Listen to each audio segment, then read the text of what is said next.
BFM 89.9, good morning. I'm Nadia Hassan and welcome to your morning headlines. Today, everybody stands together. Today, everybody has one voice. And in fact, all the papers have pretty much the same headline because they're talking about yesterday's parliamentary session where everybody put aside differences.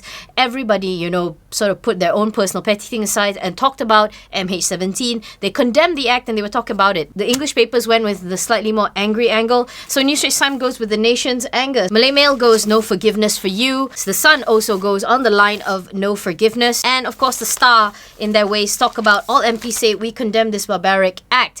Definitely it has to take a tragedy like this for everybody to finally agree on something. But now you see the question is, where does it go on from here? Hopefully when petty things come to the squabble, that a lot of people remember that, hey, in the bigger picture of things, you're all working for one good, right? Or you're all working for one goal. So let's hope that all the petty squabbles actually put that aside. But in the meantime, the news is still extremely sad. If you actually see the photo that the Sun has, it's the very somber news that I actually caught on Sky News last night of all the coffins being offloaded, putting individually into hearses.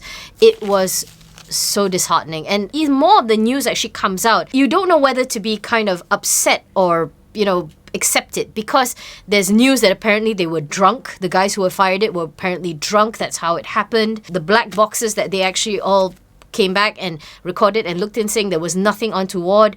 It just looks like a gigantic mistake. Mistake is fine, but you know what? Somebody still has to pay for it. But talking about unity, then you probably see something wet you won't see again for a very, very long time. Hopefully, Anwar praises the PM. That's how NST chooses to spin it. And Najib thanks opposition for support. Nice little, hand-holding and patting on the back. Even after the sitting, you have to see what actually happens. More sad news, sadly. If you can see on the top part of the Star, it talks about 40 killed in a Taiwan plane crash. It seems to be that, when it rains, it pours. It talks about this one literally being because of the weather conditions. That's why it actually came down, 40 killed.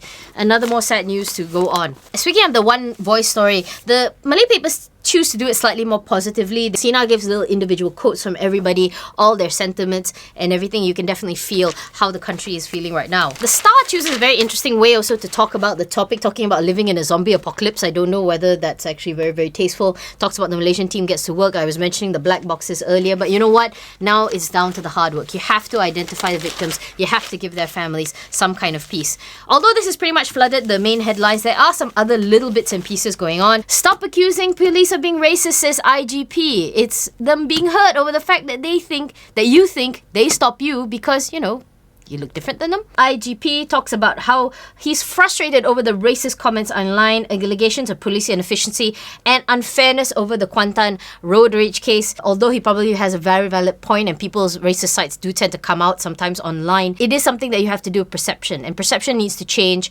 So it's slow measures. He cannot expect it to happen overnight. As we finish off, as always, with Harian Metro, for who actually doesn't go with the one voice thing, the tabloid has actually gone really serious, and it's a bit worrying when that happens. Talks about how recovering the pieces will be a forensic nightmare. That one pretty much everybody will agree. He also still continue on with their coverage on Gaza, another issue that I think needs to be a forefront. Sharan actually points out how lopsided the Western press has been in sort of reporting, and that's one thing I think going forward that they have to address. There was an interesting story about AirAsia X and Mars merging. Definitely a story to keep your eye on because you never know, right? It's such a radical idea. Mars has been so backed into a corner, and even more so, they already had so many problems, and now you have this issue as well. So if they merge, that's such an idea, such a radical one. It's something to keep an eye out in the coming weeks. Word of the day, of course, we choose from Metro is basically forensic. It's pretty self-explanatory, actually. It doesn't need anything more from that. That's it from me. I'm Nadia Hassan for BFM 89.9 Morning Headlines. Wishing everybody a Selamat Hari Raya, a very, very good long weekend, and I'll see you guys in about 2 weeks.